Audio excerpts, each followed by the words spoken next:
Hallo Beleuer! Auf die Frage, welches denn mein Lieblingsbuch sei, komme ich hier und da gerne mal ein wenig ins Schleudern. Aber das ist eins davon. Im Hintergrund hört ihr übrigens den guten alten Ludwig van. John Irving. Ja.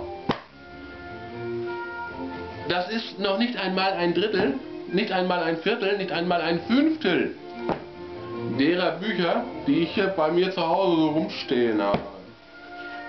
Was habe ich denn hier alles? Freunde, Hermann Hesse, Demian, ebenfalls Hesse. Ich habe noch mehr von ihm hier rumstehen, aber Narziss und Goldmund. Geil. Ja. Dummdeutsch von Eckhard Henscheid. Oh, da könnte so mancher Beleuer. Naja, ist egal.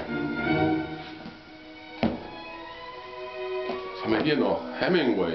Ja. Ja. Wie wäre es noch hiermit? Kann ich nicht mehr zeigen? Stephen Hawking. Illustrierte kurze Geschichte der Zeit. Aldous Huxley. Schöne neue Welt. Grässlich. Geil. Hele verdens vrede. Det er ikke alle, der kan forstå dansk, og det er heller ikke alle, der kan læse dansk. Ikke sandt, Jack? Men der er måske nogle enkelte. For eksempel Lille Marie, tror jeg.